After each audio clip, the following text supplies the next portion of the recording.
Nous sommes en compagnie de Brigitte Arouni et de Éric Laliberté, deux personnes de Bottes et Vélo, une entreprise là, en pèlerinage de longue randonnée. Vous allez bien? Très bien, Oui, très toi bien, aussi? merci. Oui, vous êtes de passage, là, on s'est croisés ce matin, vous êtes en arrêt à Mont-Louis. Vous êtes parti de où avant d'arriver ici? On est parti de Québec et on va se rendre jusqu'à Percé. Puis comme on s'appelle Bottes et Vélo et qu'on a une limite dans nos nombres de vacances, on a fait une partie à vélo.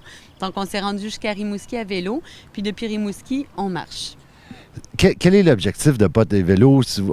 Tantôt, on discutait, vous me disiez que c'était la 2e édition. Quel est l'objectif de cette... Pourquoi avoir pensé de prendre vos vacances à pied et à vélo? Yeah, merci.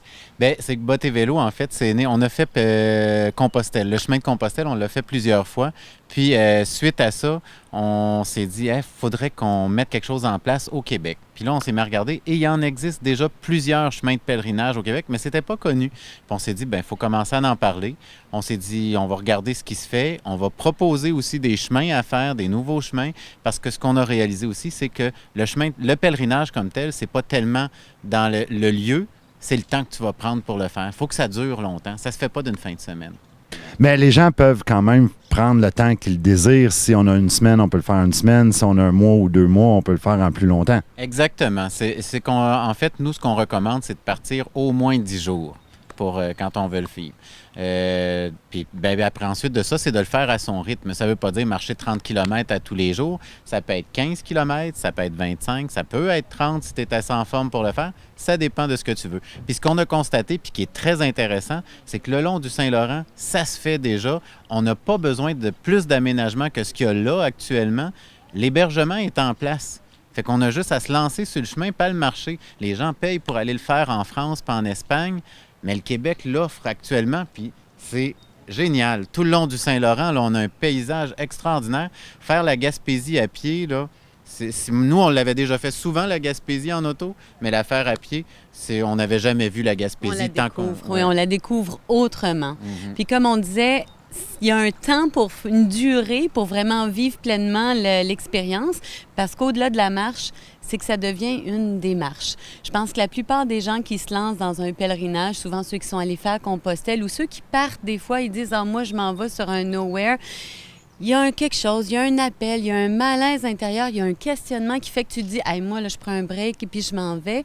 Bien, on vit la même chose, puis il n'y a rien de mieux pour, en quelque part, se remettre un petit peu en soi pour vivre un questionnement et un ressourcement intérieur que de marcher dans les grands espaces qu'on a au Québec. Sortir de son quotidien, sortir de sa routine pour justement aller trouver autre chose, de se remettre, de redonner de la perspective à sa vie, de la regarder d'un nouveau point de vue parce que justement, tu n'es plus dans tes repères habituels. Et on a le temps, parce que quand on marche, ça va pas nécessairement vite.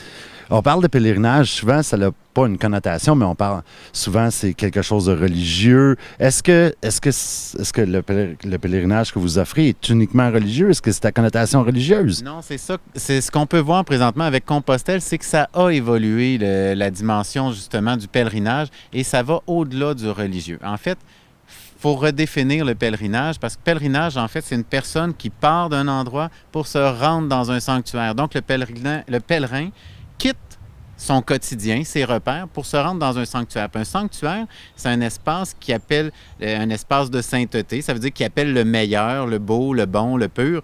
Fait que c'est en quelque part, le pèlerin, c'est quelqu'un qui part de chez lui, qui quitte ses repères habituels pour aller vers le meilleur de lui-même, finalement. D'où votre arrêt à Mont-Louis? Ben c'est ça.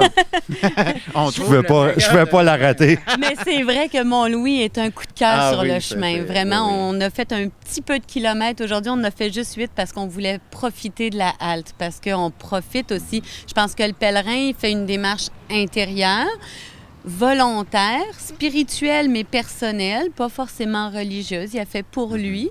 Et à travers ça, bien, c'est aussi un voyageur. Fait que c'est de vivre pleinement les moments, profiter des belles rencontres, profiter de l'espace, profiter des petits arrêts gourmands. Donc, il y a un petit côté épicurien parce que ça demeure un voyage autant extérieur qu'intérieure. Pour distinguer le religieux spirituel, justement, c'est que le spirituel, c'est une démarche où on questionne le sens de notre vie. Puis c'est ça qu'on s'en vient faire souvent à travers le pèlerinage. Comme Brigitte disait, on a besoin, à un moment donné, on est en remise en question, on veut changer, transformer quelque chose. Puis c'est une bonne façon de le faire à travers le pèlerinage. Donc, la dimension spirituelle, c'est ça. De dire, je vais me questionner sur le sens de ma vie, le sens de notre vie ensemble aussi. Puis le religieux, ce qu'il y a, c'est qu'on a perdu cette dimension-là, ou en tout cas, on griche des dents quand on entend religieux, religion. Puis religieux, c'est tout ce qui nous relie justement dans notre questionnement. Tu sais, tu vas dire à un moment donné, je me pose des questions. Hey, ça a-tu du bon sens? M'as-tu passé ma vie à payer des comptes, à payer des factures, puis à vivre de même, puis à courir comme un fou, puis la job, puis le ci, puis le ça, me ramasser à ma retraite, tomber malade, puis... bon, tu dis, ça, là, c'est du questionnement sur le sens de la vie. C'est de la spiritualité, ça. OK? Puis quand tu te mets à en parler avec les autres, bien, tu te relies avec les autres. Donc, là, on fait du religieux, puis on s'en rend pas compte, tu sais. Fait que c'est ça qu'il faut réfléchir autrement. Bottes et vélo, dans le fond, vous faites la promotion d'un espèce de trajet en Gaspésie. Quel est l'avantage? Vous offrez pas un voyage avec une date fixe. En fait, vous donnez vos conseils quand vous faites le chemin ou arrêtez. Qu'est-ce que vous offrez aux gens à travers Bottes et vélo? Nous, on a un centre de formation qui est établi à Saint-Michel-de-Bellechasse. On offre des conférences, on offre des déjeuners-causeries et des séjours de ressourcement. Et le pèlerinage qu'on fait présentement, c'est un coup de cœur pour encourager les gens à marcher ici, pour vivre ce qu'on va vivre ailleurs ici, parce qu'on sait que ça va avoir des retombées économiques intéressantes, puis on aime notre région. Donc, c'est du plaisir qu'on offre aux autres. C'est un partage. Un des aspects de la mission de Bottes et vélo, c'est de faire la promotion du pèlerinage. Donc, d'encourager les gens à aller partir, marcher, vivre l'expérience par eux-mêmes, de manière autonome, comme on va le faire à Compostelle, justement. Les gens prennent l'avion, s'en vont sur le chemin de Compostelle, puis ils partent, puis ils marchent, puis ça finit là. Ouais.